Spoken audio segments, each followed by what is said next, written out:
It's September 23rd here in Seoul, and I'm Kim Dami. We begin with these stories making the headlines at this hour. Starting with President Yoon Suk-yeol's official visit to the Czech Republic. The South Korean leader wrapped up his Czech Republic visit with the adoption of an action plan and dozens of deals to forge what's being called a century-long nuclear power alliance. Israel and Hezbollah exchanged their most intense cross-border strikes since the October 7 attacks over the weekend. The UN is warning the region is on the brink of imminent catastrophe. A gas explosion at a coal mine in Iran's South Khorasan province has killed at least 51 people, with the death toll expected to rise. A methane gas leak was reportedly behind Saturday's blast. President Yoon Suk-yeol's official visit to the Czech Republic last week wrapped up with dozens of deals between the two governments and businesses on nuclear energy cooperation and beyond. Our presidential correspondent Oh Soo-young reports from Prague. South Korea and the Czech Republic adopted a joint action plan and dozens of deals to forge a so-called century-long nuclear power alliance. This came as President Yoon Suk-yeol made a three-day official visit to Prague, after the Czech government selected the South Korean consortium as the preferred partner to build two nuclear units at its Dukovany power plant.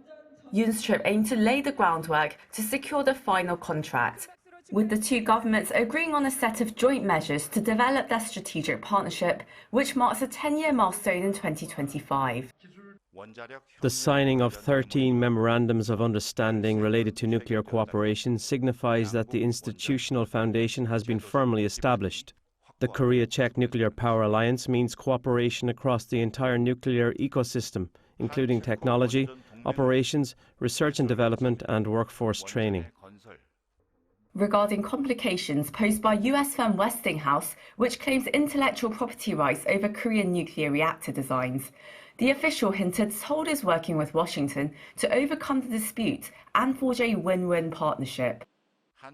The Korea-US Global Nuclear Alliance means we will cooperate to enhance energy security and enter the global nuclear market through highly efficient, clean energy and nuclear power in response to the climate crisis.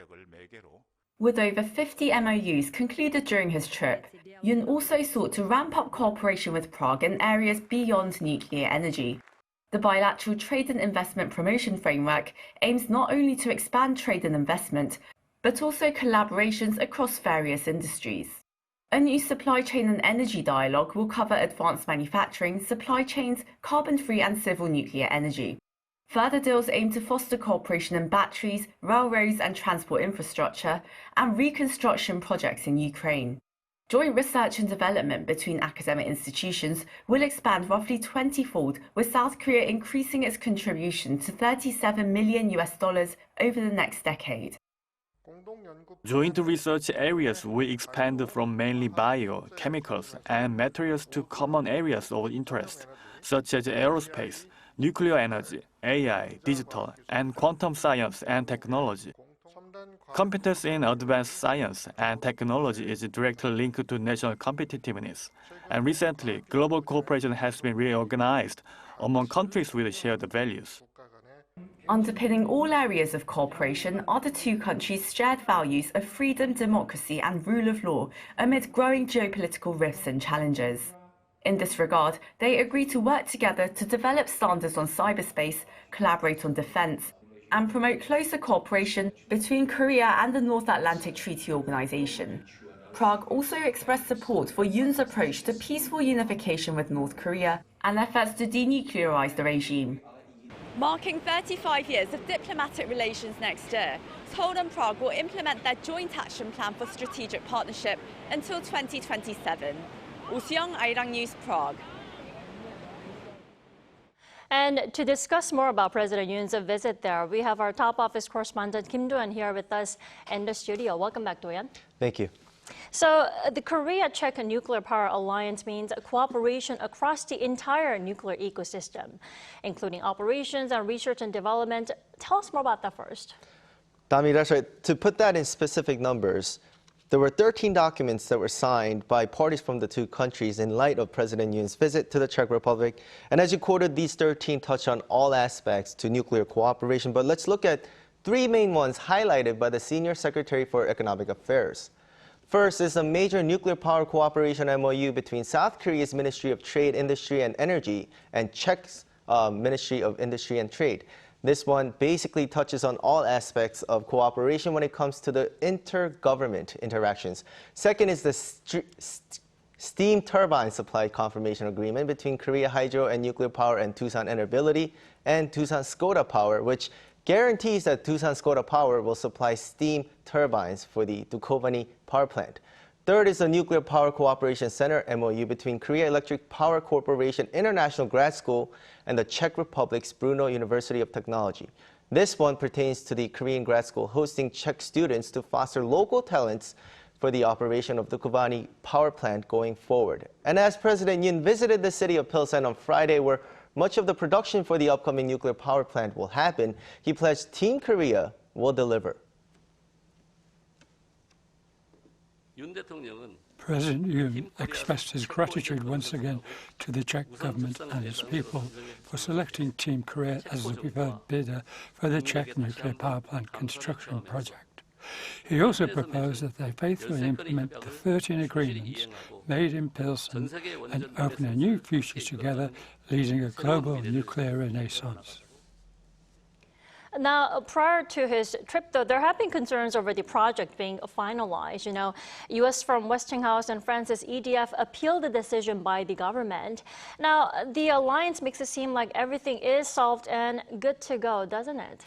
Well, first, Westinghouse's appeal is based on its claim that the technology that will be used to build a new nuclear power plant can't be used by the KHNP due to intellectual property infringement issues. And from the earlier stages of the project selection process, Westinghouse had filed an IP lawsuit in the U.S. So this has been an ongoing issue for a long time, with the court case yet to be decided. But there has been government-to-government interaction, as you heard from Soo-young's report. The South Korean government and the U.S. government have been working together as two like-minded nations to resolve the issue. Take a listen to the industry minister who explained this further. In relation to this, the governments of both countries are closely discussing issues related to nuclear power exports, including export control matters, in order to resolve bilateral concerns and fully realize potential cooperation. Both nations have expressed their commitment to continue discussions until a mutually beneficial understanding is reached among all stakeholders, based on the solid foundation of the ROK-US alliance. Now, to answer your question, an official at the top office says that this doesn't mean it's resolved. The official added that exporting a nuclear power plant is a very sensitive topic in itself on top of the ongoing legal dispute. For example, there's the issue of non-proliferation when you're dealing with nuclear energy sources in general. But all in all, there seems to be an agreement between the two governments on working together to further foster nuclear power technology as very close and key allies. As for the appeal by the EDF, that was more targeted towards the Czech government, as the French company is claiming the preferred bidder process, selection process, was not transparent. That's something the Czech government will have to answer to. Definitely.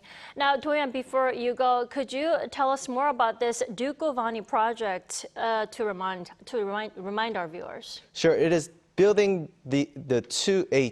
building two new nuclear power units in Dukovany, a project worth 24 trillion Korean won, or about 17.3 billion US dollars. Currently, the Czech government sources around 30% of its electricity from nuclear power. But after this project is done, the government is aiming for around 60% of its electricity to be sourced from the nuclear power source. Yeah. Alrighty, Do-yeon, thank you so much for that comprehensive report today. Thank you for having me.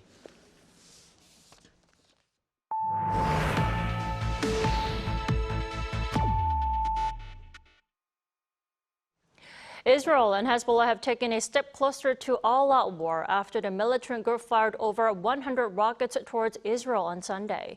Israel snapped back with rockets while world leaders called for restraint. Lee Seung-jae reports. Hezbollah had threatened an attack against Israel after the Lebanese militant group accused Israel of being responsible for the large-scale detonation of communications devices that killed dozens and injured thousands others. Early Sunday, the militant group launched its deepest rocket attacks towards Israel since the outbreak of the Gaza war. Reports say over 140 rockets were fired into northern Israel, with air raid sirens blasting across the region and hundreds of thousands of people seeking shelter. Israel says while most rockets were intercepted, 4 people were wounded in the attacks. Israel also launched hundreds of strikes on Lebanon as a senior Hezbollah official declared an open-end battle was underway, with both sides on the brink of an all-out war. The rocket attacks also follows Friday's Israeli airstrike in the Lebanese capital that killed at least 45 people, including one of Hezbollah's top leaders. Meanwhile, the Israeli military raided the Al Jazeera broadcasting station in the West Bank on Sunday, forcing a shutdown for 45 days. The Israeli military said in a statement that it had conducted a legal review and determined that Al Jazeera's broadcasting was being used to incite and support terrorism, while threatening the security and public order of the region in the West Bank and the entire state of Israel. Al Jazeera, in response, strongly condemned what it called the criminal act, calling the raid an affront to press freedom and the very principles of journalism. In response to the growing conflict in the Middle East, U.S. President Joe Biden said Sunday that Washington will do everything it can to prevent a bigger war. Earlier on the same day, White House National Security spokesperson John Kirby told ABC that the U.S. does not believe a military conflict or an escalation of the war is in the best interest of Israel, adding that Washington is holding direct discussions with the Israelis.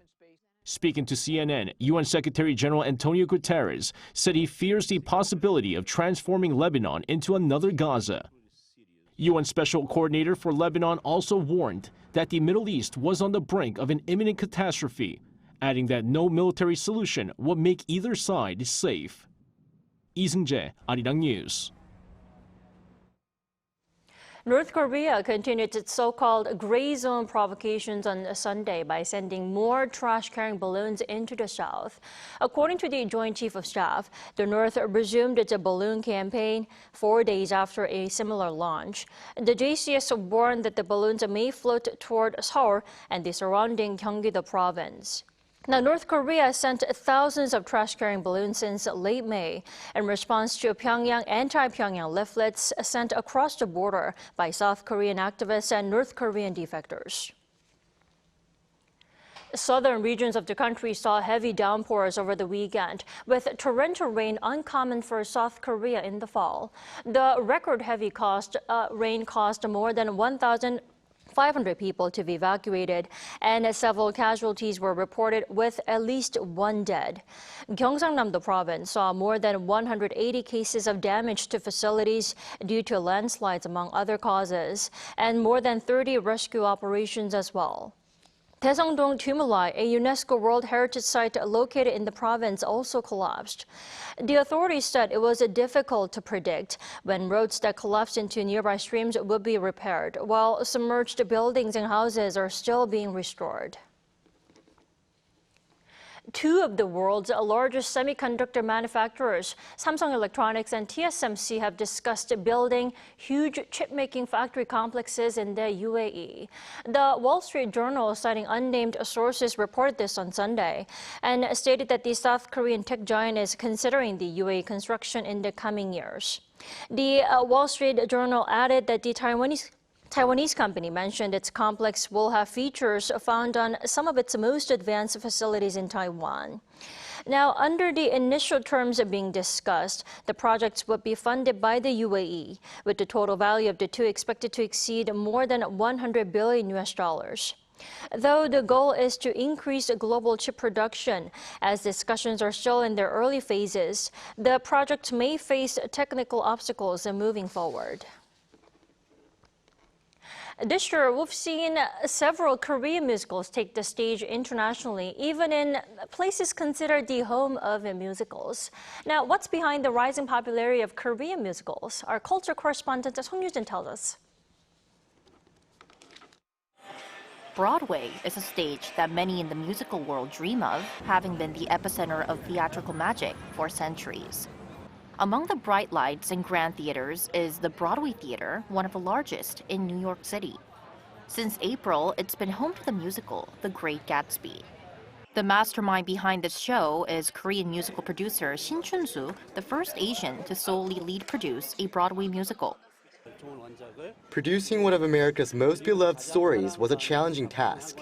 I found parallels between the 1920s and the present day and aimed to capture the bittersweet irony and the tragic grandeur of Gatsby's world, expressing the emotions of the characters through the music.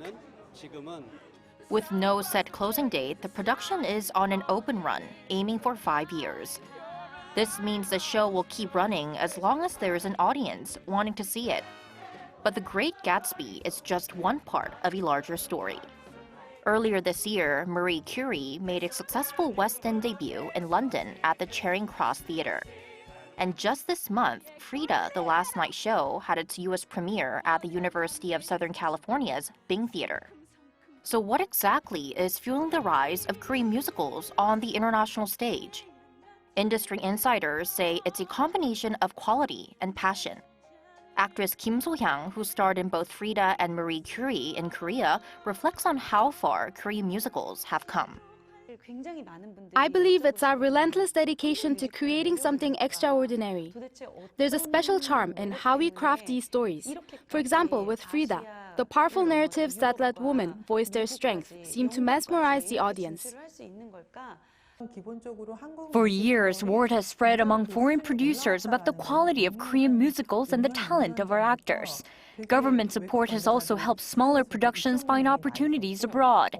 In just the first half of this year, Korea staged over 9,000 performances, an impressive figure that's driving rapid growth for actors and production teams.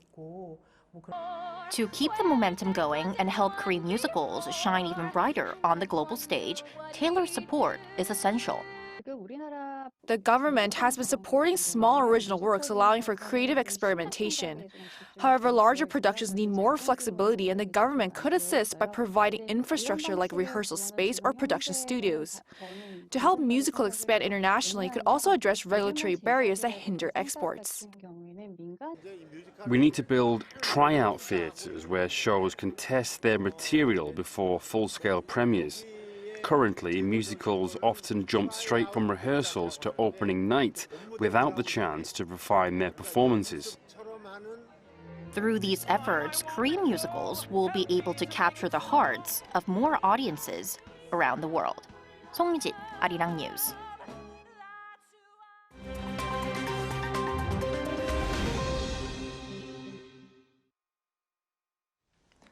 Good morning. I'm Kim Si-young, and this is The World Now.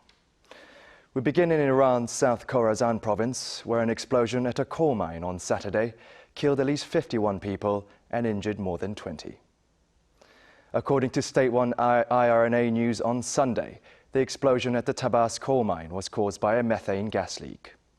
The IRNA said the explosion occurred in blocks B and C of the part of the mine operated by a private Iranian firm, the Madanju Company. The governor of South Khorasan province added that there were 22 people in Block C and 47 in Block B, and that it is unclear how many survivors are trapped inside the mine.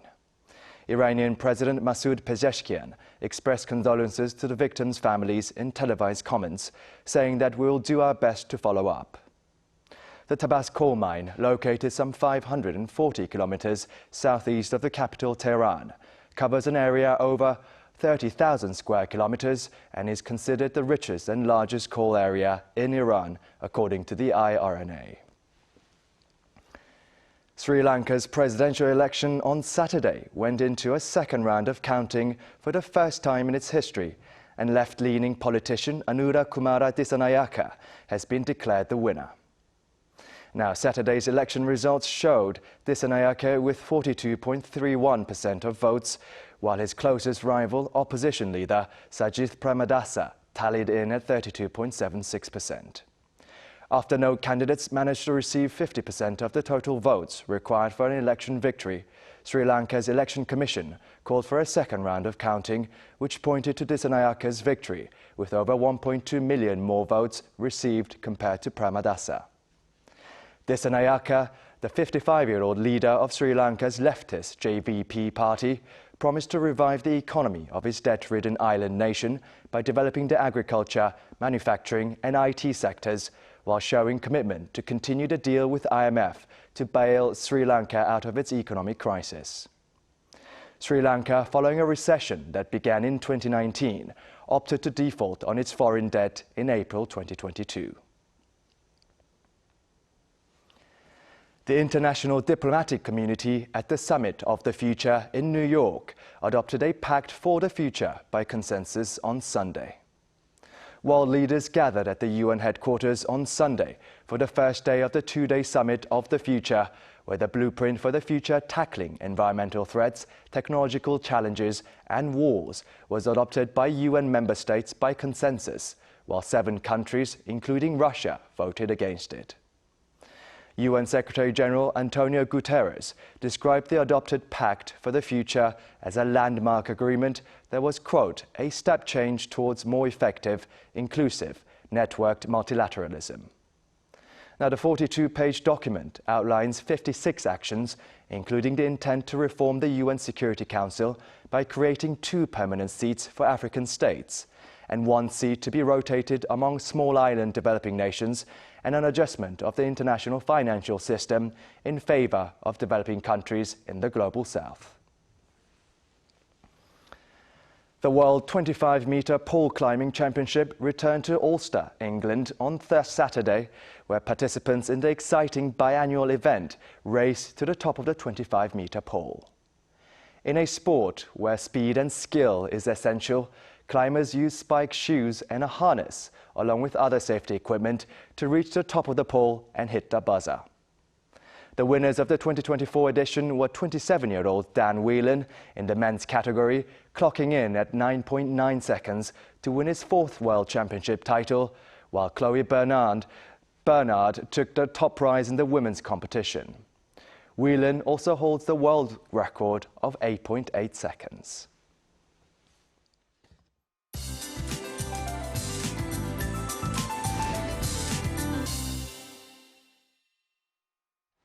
Good morning. It was only a week ago waking up to tropical nights, but now we need warmer blankets or pajamas at night with a sharp drop in temperatures, nearly 10 degrees lower than the same time last week. But highs will rise fast to the mid to upper 20s in most parts, leading to wide gaps in readings under plenty of sunshine. So strong UV rays will shine down nationwide. Don't forget your sunscreen and sunglasses to protect your face. Having your legs and arms in the sun will be enough to soak up vitamin D from the sunshine. Taking a closer look at today's highs now, Seoul, Busan and Jeju will be getting up to 27 degrees. Chuncheon, Gyeongju will be topping out at 25 degrees Celsius with a gentle breeze and lower humidity. Clear, sunny and dry weather continues this week with the final arrival of early autumn. However, afternoon readings stay higher than norms, leading to big temperature swings for the time being. That's Korea for you, and here's a look at the international weather conditions.